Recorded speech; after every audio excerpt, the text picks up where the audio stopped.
Iran Israel যুদ্ধবিরতি চুক্তিতে গাজাকেও অন্তর্ভুক্ত করার দাবি।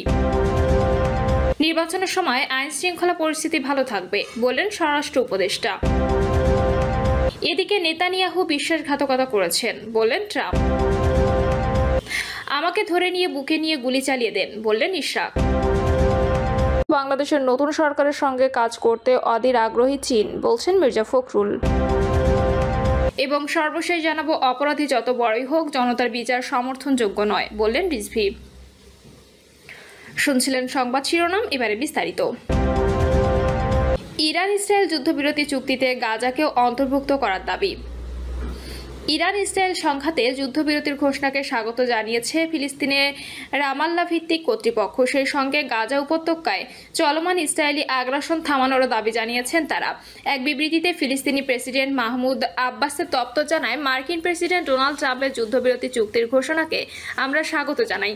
তবে এ পদক্ষেপ পূর্ণতা পাবে তখনই যখন এর আওতায় গাজা উপত্যকা চলে আসবে। গাজা স্বাস্থ্য মন্ত্রণালয়ের সর্বশেষ হিসাব অনুযায়ী গত 24 ঘন্টায় 79 জন ফিলিস্তিনিকে নিহত অবস্থায় হাসপাতালে আনা হয়েছে। এর ফলে 2023 সালের অক্টোবর থেকে ইসরায়েলের হামলায় নিহতের সংখ্যা বেড়ে দাঁড়িয়েছে 56,077 জনে। আহত হয়েছেন আরও 1,31,848 জন। গত মার্চে গাজায় যুদ্ধবিরতি লঙ্ঘনের পর থেকে ইসরায়েল অন্তত 5,759 জন ফিলিস্তিনিকে হত্যা করেছে। এ সময় আহত হয়েছেন আরও 19,807 জন। নির্বাচনের সময় আইন শৃঙ্খলা পরিস্থিতি ভালো থাকবে বললেন স্বরাষ্ট্র উপদেষ্টা। স্বরাষ্ট্র উপদেষ্টা লেফটেন্যান্ট জেনারেল জাহাঙ্গীর আলম চৌধুরী বলেছেন, দেশের সব বাহিনীর প্রধানরা আজকে নিশ্চিত করেছেন যে নির্বাচনের সময় আইন শৃঙ্খলা পরিস্থিতি ভালো থাকবে। নির্বাচন করতে যত ধরনের সাহায্য সহযোগিতা দরকার হবে নির্বাচন কমিশনের সেটা আমরা দেব। নির্বাচন কমিশন জাতিকে একটা ভালো নির্বাচন উপহার দেবে, এটাই আমরা সবাই আশা করি। জাতীয় নির্বাচন নিয়ে কি আলোচনা হয়েছে জানতে চাইলে স্বরাষ্ট্র উপদেষ্টা বলেন, নির্বাচনে আইন শৃঙ্খলা পরিস্থিতি যেন ভালো থাকে, কিভাবে আমাদের আইন শৃঙ্খলা পরিস্থিতি ভালো রাখা যায় এবং ভালো থাকে এসব নিয়ে আলোচনা হয়েছে।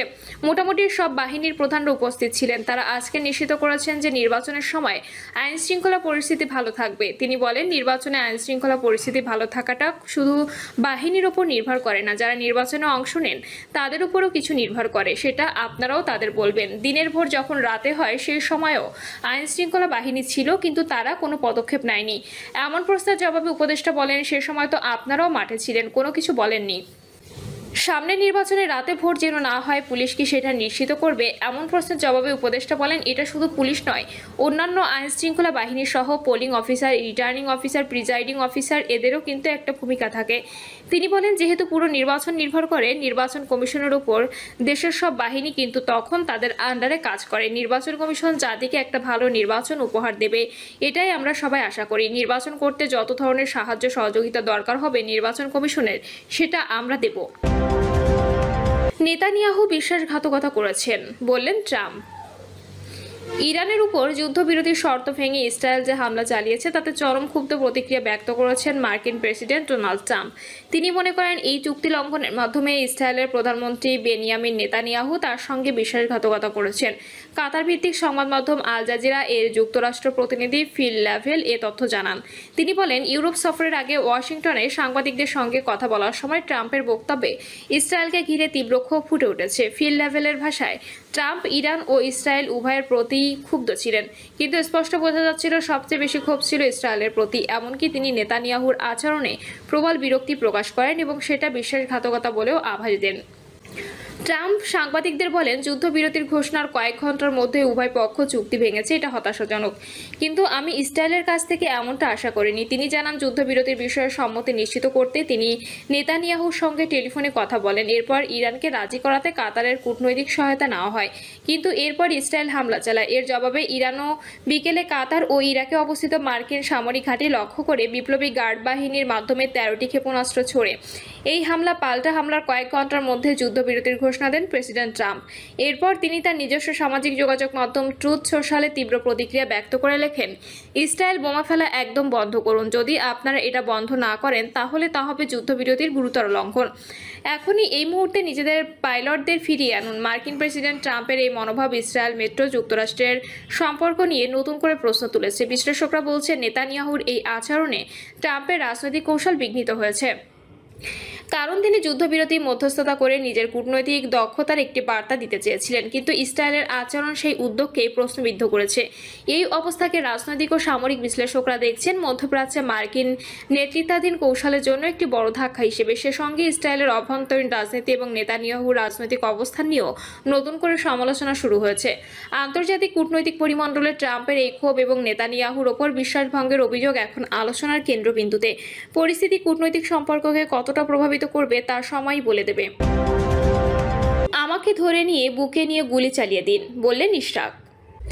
ঢাকা দক্ষিণ সিটি কর্পোরেশনের নগর ভবনের সমর্থকদের ওপর হামলার অভিযোগ এনে বিএনপি নেতা ইশরাক হোসেন বলেছেন, অন্তর্বর্তীকালীন সরকার ও আসিফ ভুঁইয়াকে বলবো, প্রয়োজনে আমাকে ধরে নিয়ে বুকে গুলি চালিয়ে দেন, কিন্তু আমার পক্ষে দাঁড়ানোর জন্য আর একজনের বুকে চুরি লাগাবেন না। রাতে ইশরাক হোসেন তার ভেরিফাইড ফেসবুকে এক পোস্টে একথা লেখেন। এর আগে দুপুরে ঢাকা দক্ষিণ সিটি কর্পোরেশন নগর ভবনে বিএনপি নেতা ইশরাক হোসেনকে মেয়রের শপথ পড়ানোর দাবিতে আন্দোলনরত তার সমর্থকদের সঙ্গে অপর একটি গ্রুপের সংঘর্ষ হয়। দুই গ্রুপের মধ্যে সংঘর্ষে 9 জন আহত হয়েছেন। ইশরাক সমর্থক নগর ভবনের ট্রেড ইউনিয়নের সাংগঠনিক সম্পাদক মোহাম্মদ কামাল হোসেন বলেন, আমরা ইউনিয়নে ইশরাকের মেয়র পদ বুঝিয়ে দেওয়ার জন্য আন্দোলন করে আসছিলাম। সকালে সবাই অফিসে যোগ দেই। এরপর বেলা 11:15টার দিকে একদল লোক এসে নগর ভবনের নিচতলায় আমাদের উপর হামলা করে। দেশীয় অস্ত্র হাতুড়ি দিয়ে এলোপাতাড়ি পিটিয়ে আহত করে। তবে কেন এই হামলা করেছে তা বলতে পারছি না। অপরাধী যত বড়ই হোক, জনতার বিচার সমর্থনযোগ্য নয়, বললেন রিজভী।